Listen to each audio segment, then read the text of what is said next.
Welcome to Chanakya, where you get the right guidance at the right time.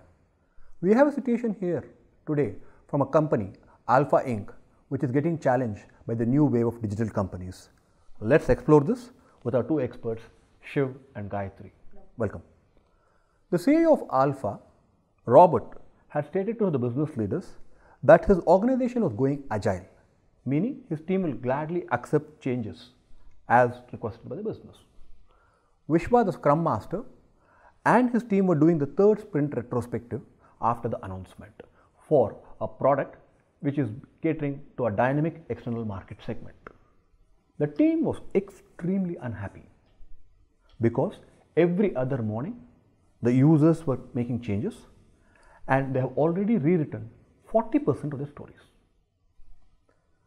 The users were very happy in the first two sprints with the product owner Krishna and the team because they were accepting the changes they asked. And now they find the team resisting every one of their requests for change. And they believe this is against the spirit of the agile commitment they made. John, the marketing director, was getting concerned if this team will deliver the product in the next 4 weeks as per the original release plan. His pre-launch activities are scheduled to start in about a week's time. Right?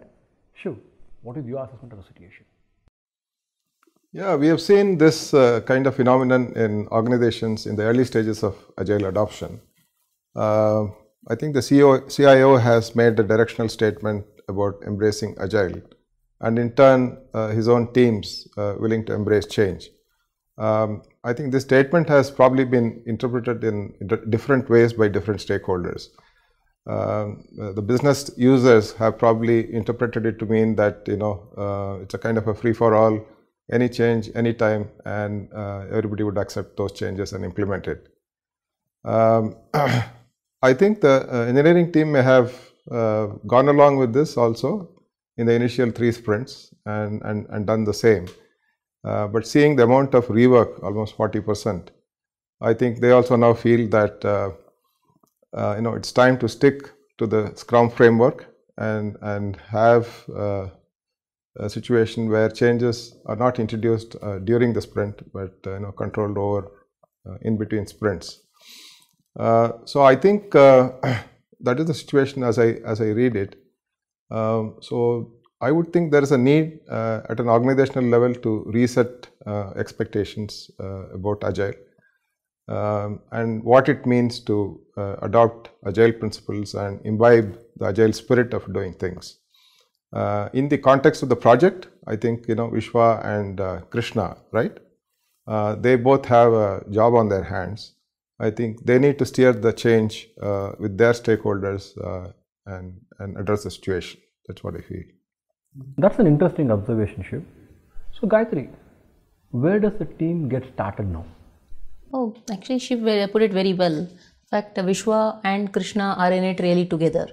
So Vishwa needs to look at getting the team internalizing the principles so that it means that there may be change coming in regularly. And that part he can take care. But the bigger part is with Krishna managing the external stakeholders, right?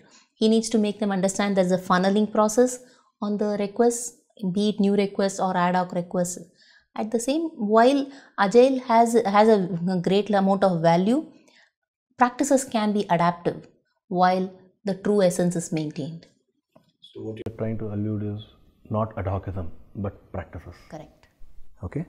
So both of you are, if I see, are referring to the spirit of Agile. Shiv, how does Vishwa get the team to stay focused and not then be unhappy? Yeah, interesting question.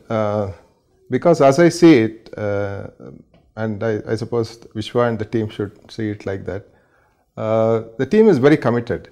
They have gone through all these changes, put in a lot of rework on the 40% odd stories which have been rewritten, but are feeling bad about it.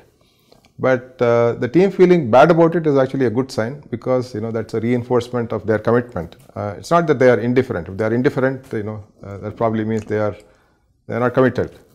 So I think Vishwa should kind of reinforce the fact that all the rework, all the pain that the team has gone through is not in vain. It is actually, it serves a purpose. What it does is that it brings all the product ambiguities and uncertainties, bring it all up front, so that the team is ensured, the product ownership is ensured, and the business is ensured that they are building the right product right from the beginning. So I think that is an important aspect, and if the team feels that this is the value of the rework that they have gone through, I think they would feel a lot better. I mean, I was just thinking of the sources of change or the reasons for change in this context. One is that the business users, because they are addressing such a dynamic external marketplace, they are constantly thinking of adding bells and whistles or revising features very frequently. That might not necessarily be unusual in a Scrum context. So I think the team would have to deal with that. The product ownership would have to deal with that. If that were the case, one way of addressing a high rate of change is to possibly look at a reduced sprint duration. So, for example, have a sprint duration of 1 week if it means that the probability of any change during a shorter period is that much less. So that's one option that they can consider.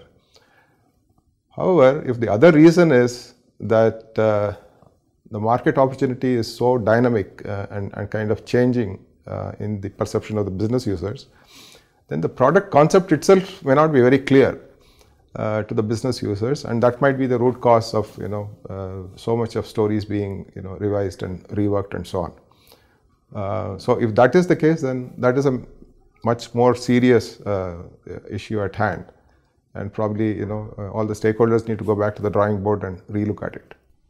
Okay, your second observation is very interesting. So we'll park it for today. I mean, I think it's a topic to be explored separately. So thanks, Shiv, on that, right? On what Vishwa could have done with his team. I like the perspective that you brought out of building the right product. Now, what does Krishna do with respect to the user community?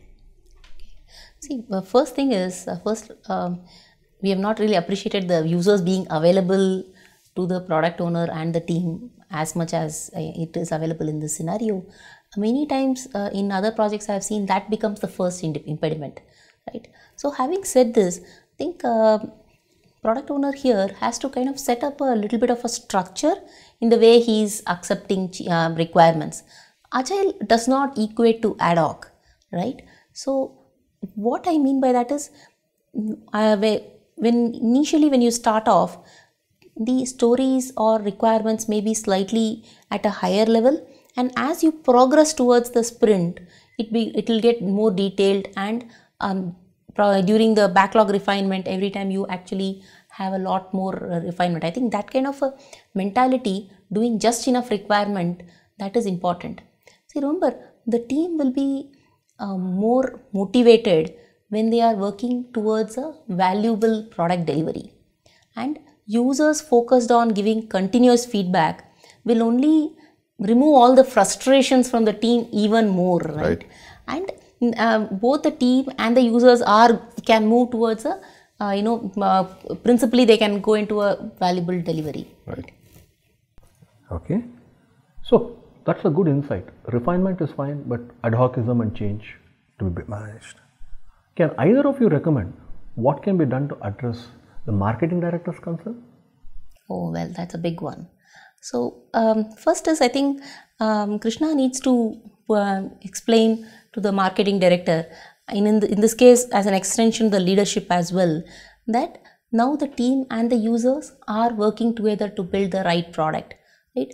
The initial set of ambiguities has led to a little bit of rework, and that kind of a level setting has to be done, correct? And apart from that, there also has to be a mentality that the earlier one release date was a forecast, and see how we can now look at multiple options. First could be something like work with the users and see if we can get more clarity on the upcoming cycle. The second could be slim down the requirements just enough, like a walking skeleton usage, so keeping the iron triangle at the same, right? having your quality and your time in the same, but scope could vary. The third and more harder conversation is really moving the date. Okay, thanks Gayatri. I think I'll quickly summarize the key takeaways for Vishwa and Krishna.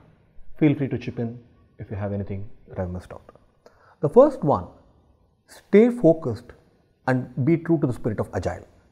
Next, reiterate to the team the need to build the right product.